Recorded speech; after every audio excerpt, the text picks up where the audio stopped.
Welcome back, everyone, to Meditations by Gregory T. Obert, bringing you the best new guided meditations and mental health discussions every week. I'm your host, clinical psychologist, Dr. Gregory T. Obert. Thank you so much for joining me today, and especially on this day because it is the end of year wrap-up. That's right. I don't know if you can believe it. I'm having a hard time believing it, but apparently 2025 is just about over. Now, typically, for those that are new here, what I like to do is take a little bit of a break when it is the end of the year, and I've oftentimes taken a couple months off. So this year I've done something a little bit different, and there's a reason for that, and we're going to talk all about it as I get into this year's message. But of course, I have not taken a few months off. I have continued to release new, exciting projects and interviews that I never thought I'd do. And, well, instead of just kind of talking around it, let's talk all about how the year has gone and what I think will be happening in 2026. So I hope you enjoy this sort of recap.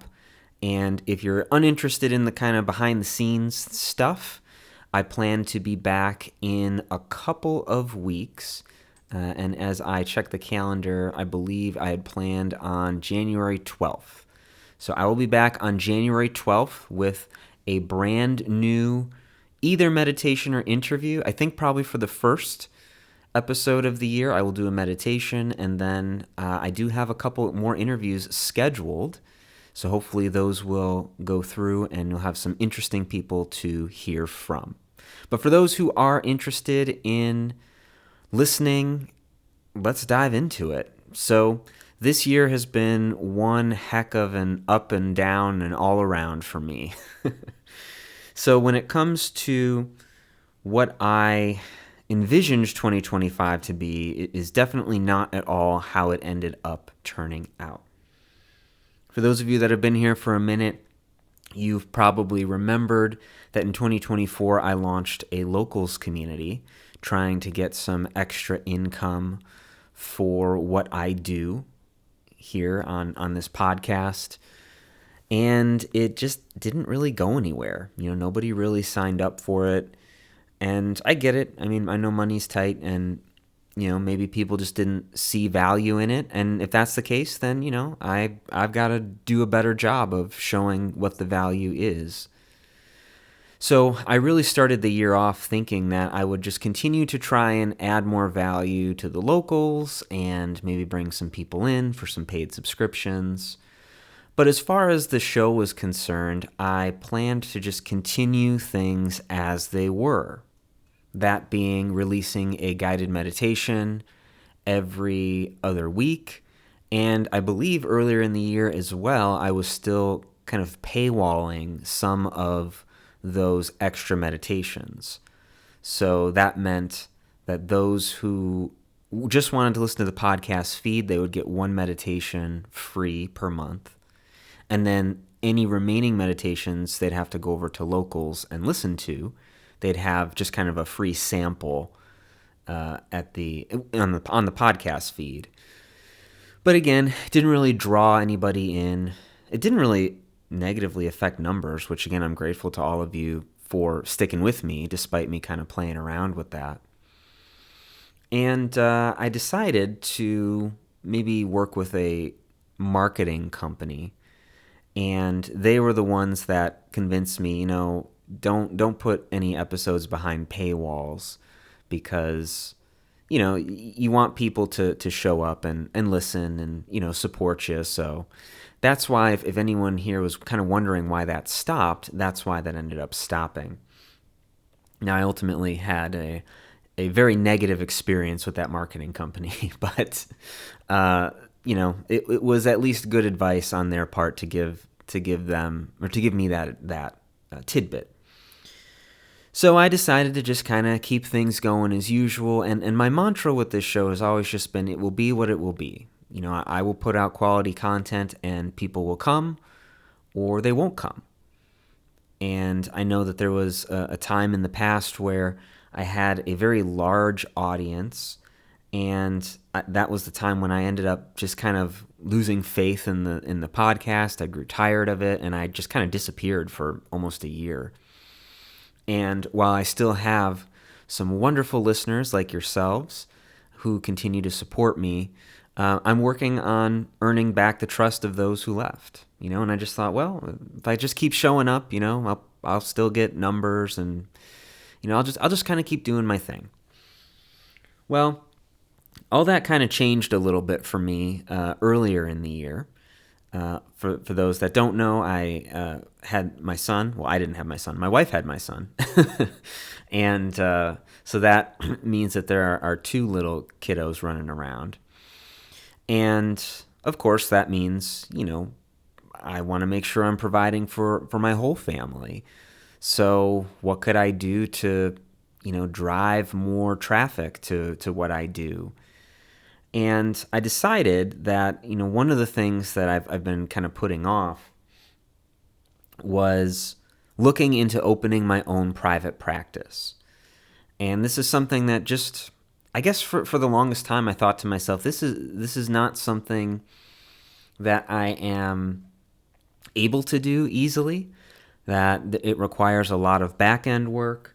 It requires talking with lawyers, which can be pricey. It just requires a lot. And after a few life events kind of changed my perception on that, in particular, I just want to, like I said, I want to make more money. I want to be able to provide for my family. And for those that don't know, when it comes to mental health providers, oftentimes they will be contractors at other practices. And those practices will, of course, take a cut of whatever the practitioner makes. Totally understandable. Yet, at a certain point, I start to think to myself, well, why am I giving away X percentage of my paycheck when I could just do it myself and do it the way that I want to do it? So that's when I opened up my practice in July, officially in July. I think I teased it for earlier than that, but I had to wait till my my liability insurance, kicked or rolled over. So it was July that things opened up, and I just kept thinking to myself, how can I get more people in? I really want to drive people to my practice, and maybe one way to do that is to offer more value on the podcast. So I did that. And for the first time in the history of the show, which started, believe it or not, in 2017, at the end of 2017, I released weekly episodes. Now, I wasn't quite sure how long that was going to be for, but I did want to at least try something different. So that was my Therapy 101 series, and if you want to listen to that series in full, I did make a page on my practice website. You can just go there. The link will be in the description, and you can look for the Therapy 101 page under my Media tab at the top. And I thought, okay, well, for people that may not know as much about therapy, why not talk a little bit about what to expect and various topics that I am knowledgeable about? Now, I haven't received any negative feedback on it. In fact, people that I know in my real life told me that it was really great. There was a lot of value there, and they thought it was a wonderful idea.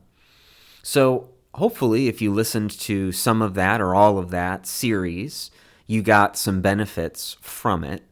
And of course, those being interlaced with the regular meditations. That release schedule has never changed.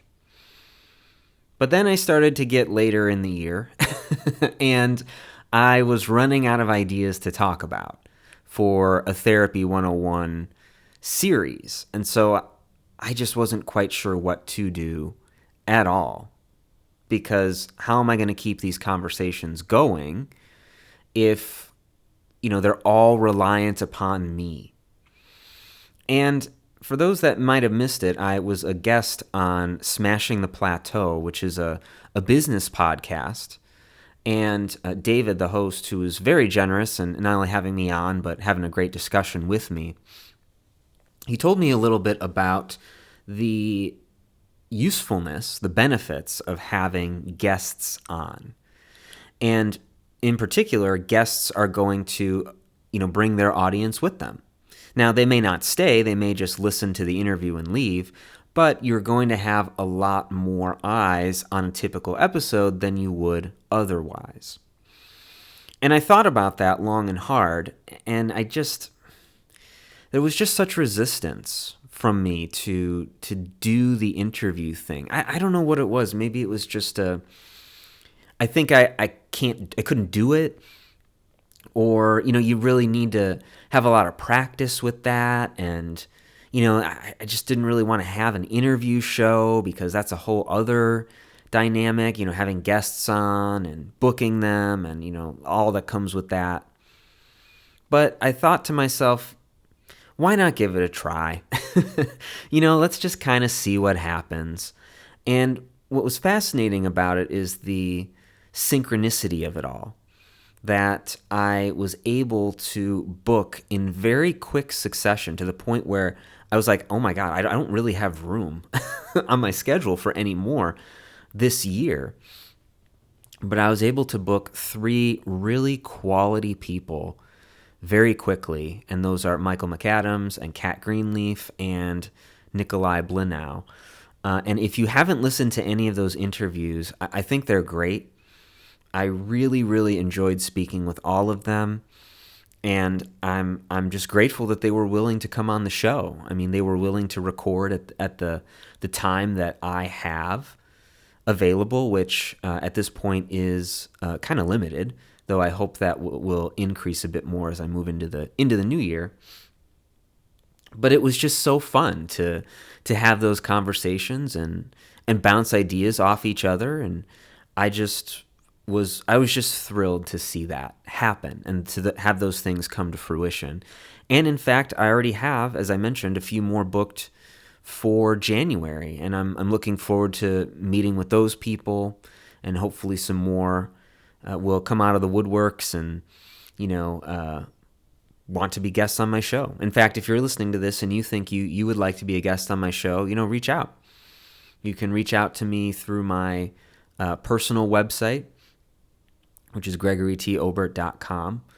And there's a contact form there. Just send me a message. I would love to hear from you. But I just was pleased with my own growth, over this past year, because, like I said, there was just this innate kind of fear of being the guy to do the interviews. Can I shape the interview in a way that is interesting and fun and lighthearted and just enjoyable for people to listen to, on top of being informative? I don't want to have someone on just to talk about nothing. I want to have people on to actually bring value to my audience and to their audience, of course. So that was a big moment for me to make that change, and I'm grateful that I did. I'm really grateful that I did. Not to mention, that wasn't the only big thing that I started to incorporate into my life over 2025. For those that are unaware, if you're not listening to this on YouTube, or if you're not subscribed on YouTube, I do have a new series, newish series, on YouTube, which is my dark psychology series. And in fact, one of those off weeks where I was kind of struggling to come up with topics to talk about, I published the audio of one of those streams on the podcast feed, just to give you guys an idea of what it's like. And the logic there was just, it is very popular to talk about dark topics. It is very popular to talk about such things, whether you're watching Snapped or what was the big show a few years back, Serial, I think. Just people like that dark side of the human psyche. So why not talk about some of that as a psychologist and use my knowledge against what information is out there and kind of throw my 2 cents into it. And it turns out that, I've been enjoying it quite a bit. Now, maybe some people are hoping for deeper dives into certain topics. I don't know. I haven't really gotten a lot of feedback on it, but seems to me that people are somewhat enjoying it. I'm getting comments here and there, and they're relevant to the topics that I'm talking about. So, if you're interested in that kind of thing, I would love to hear your thoughts on it. Again, on my practice page, there is a tab at the top, media, for video series, and you can check that out.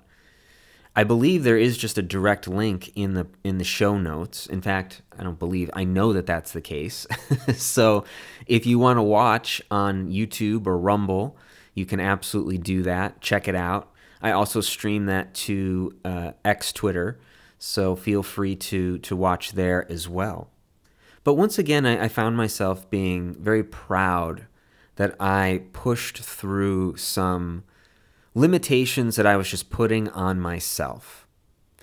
And I suspect that all of you have those limitations that you put on yourselves, because that's why you're listening to a meditations podcast, to release, to relax, to try to work through whatever inner stuff you're trying to work through.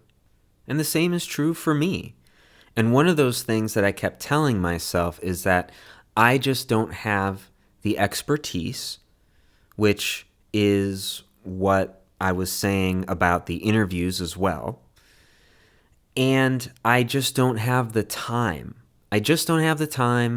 There's no way I can add something else onto my plate. But as I've done my own inner work, I've been able to smash through both of those things.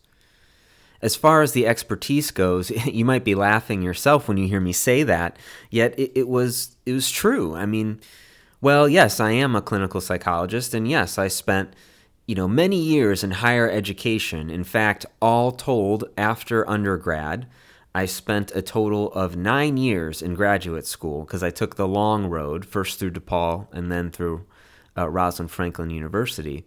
But if you do count undergrad, of course, then that is another 4, which puts me at 13 years. So I've spent 13 years in higher education, and I have a doctorate and 2 masters to show for it, and I guess I just don't have expertise? What? But, I mean, that's the kind of thing that I've been telling myself for a long time. For those that maybe are in grad school or have gone through grad school, you know that it's pretty rare to feel very supported throughout that process. And in fact, as you go through higher education, that grad school experience, particularly at the doctoral level, there are so many egos and insecurities and perfectionist tendencies that come out.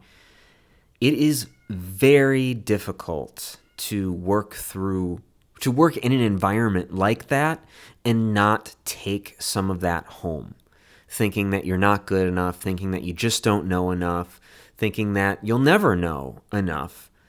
And why bother to go out there and take your expertise and use it in a public way, because, man, there's going to be someone else out there that already knows more than I do, so who cares? Like, why even try? That imposter syndrome really shows up hard for those that are unfamiliar with imposter syndrome. I mean, that's that notion that it's like you have titles and degrees, but someone's going to find out that you don't actually know what you're doing, that you don't actually know anything. So you're just kind of trying to hide so that nobody will find you out. But of course, none of that is true. None of that is true. Yet it's something that I've been telling myself for a very, very long time. And so part of my own healing journey has been to bust out of that self-made cage that I have imposed on myself. to show that no, I can try new things. I can maybe actually be quite good at them. Maybe I crash and burn, and that's fine. That's good data, but maybe I actually find that I'm quite good at it and I enjoy it. And that has been the case with the interviews as well as the dark psychology.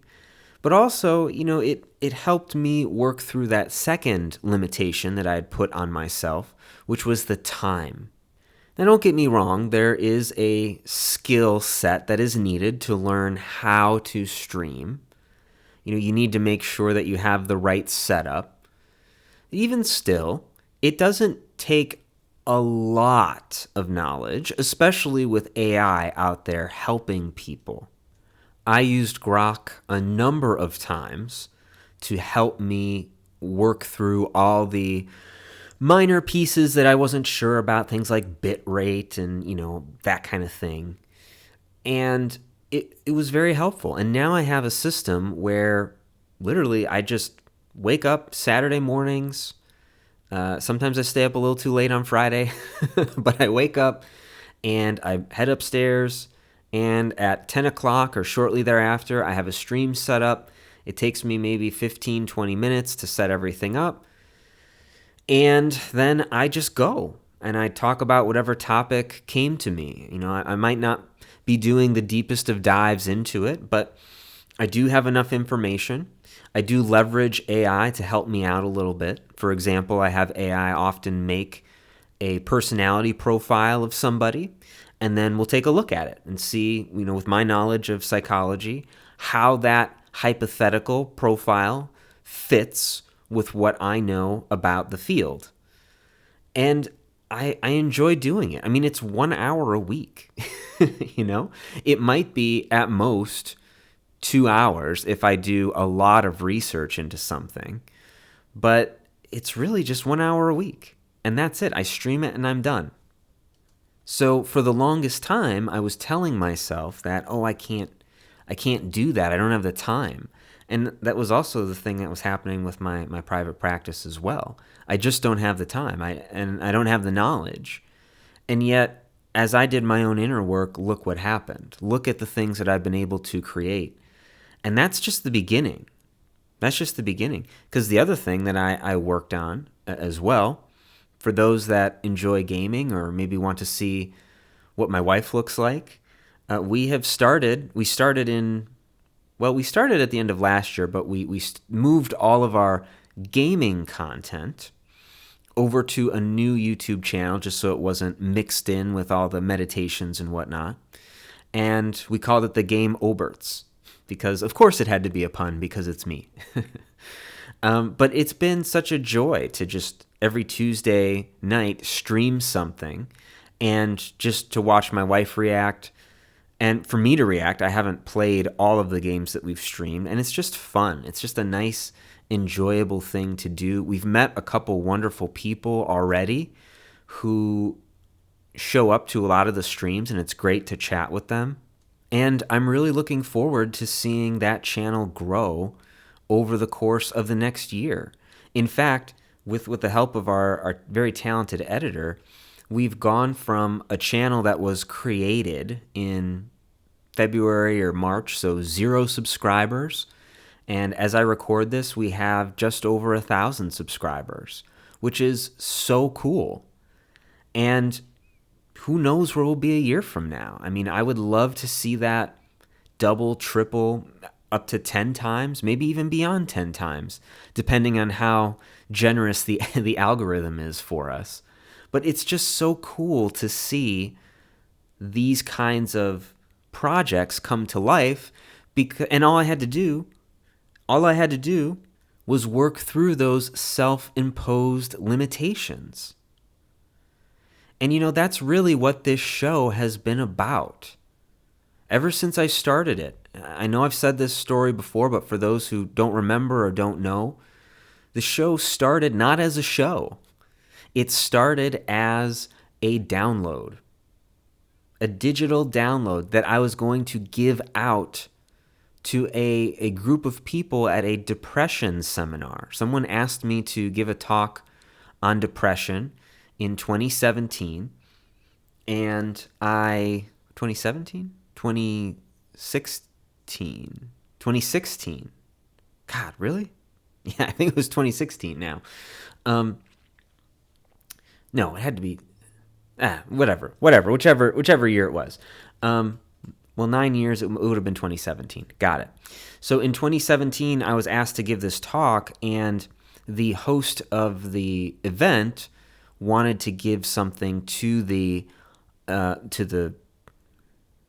audience, to the people who were there, customers, whatever you'd call them, and the students, I guess. And she said it would be great if you could have some kind of product for them. Well, of course, I didn't have a product at the time, but I could record something, and I did on a very basic. Well, no, actually, it was the mic I have now, because I had this microphone for recording my talk show that I used to do, the Gobert Report, and so I recorded something. And then the seminar was canceled. So it never happened, and I had this recording, and I thought, well, it'd be a shame to just have it go to waste. Why not just maybe put it up somewhere? Is it really hard to do another podcast? I already know how to do one, so might as well, try the second one. And that's how the show started. So it was important to me to make sure that I was giving value for people who wanted to better themselves, who wanted to work through the inner stuff that was keeping them stuck. And that's what I hope that I've accomplished. I know that I've accomplished it for a great many people. For those that have read the reviews on the show, I'm just so thrilled. I love reading new reviews whenever they come in. And I'm not always diligent about checking. I used to have a service that would alert me when I had new reviews, which was always awesome to see.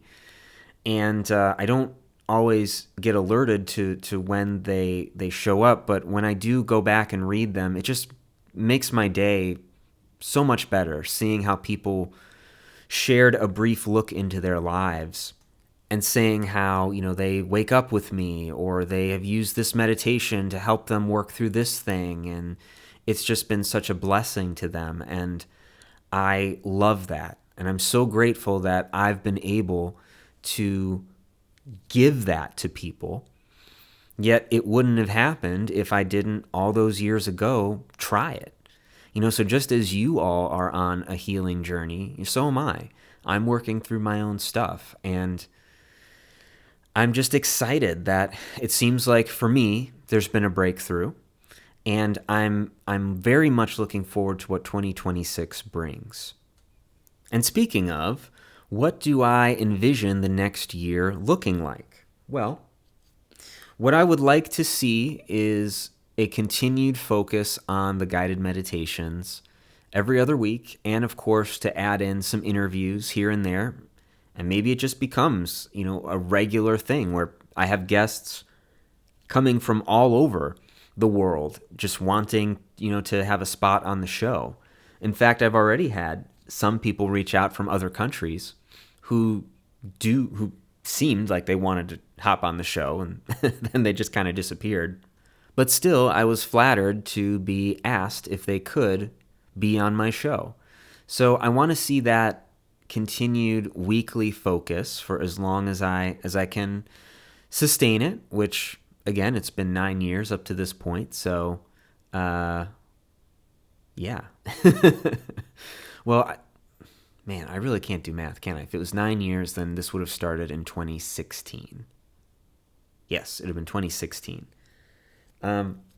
So I'm just going to leave that in. We'll see. You guys are probably screaming, dude, can you do basic math? Listen, I didn't go to school for math, okay?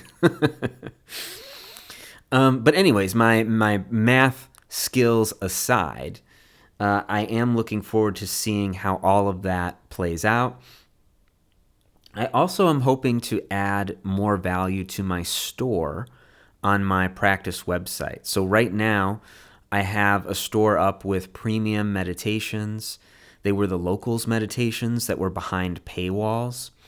And I decided to put them up and see if anyone would like to purchase them.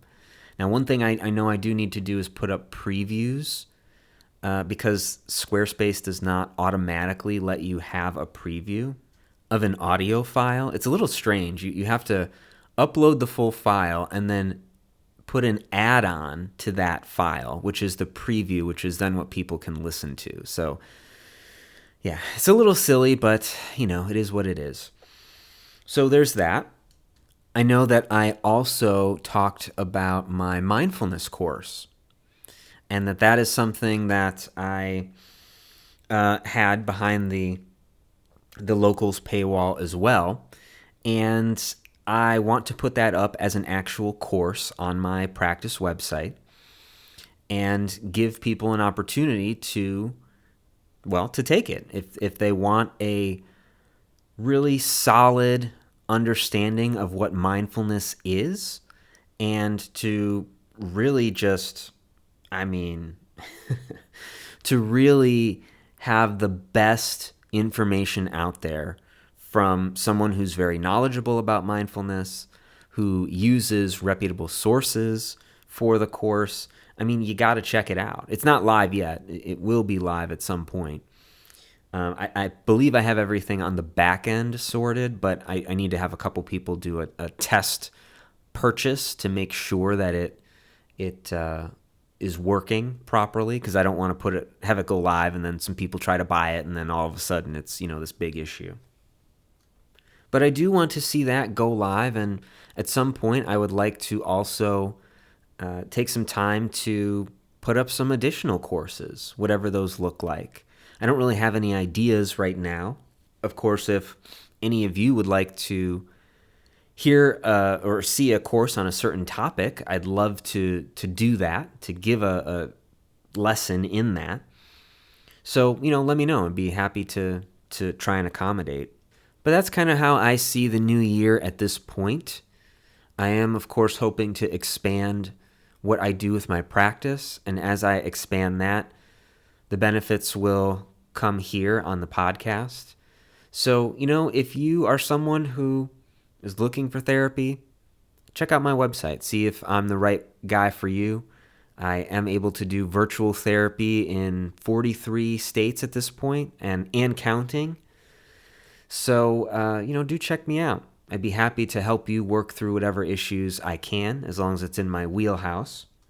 And I intend to try and be in more places online as well. I'd like to see my online presence grow.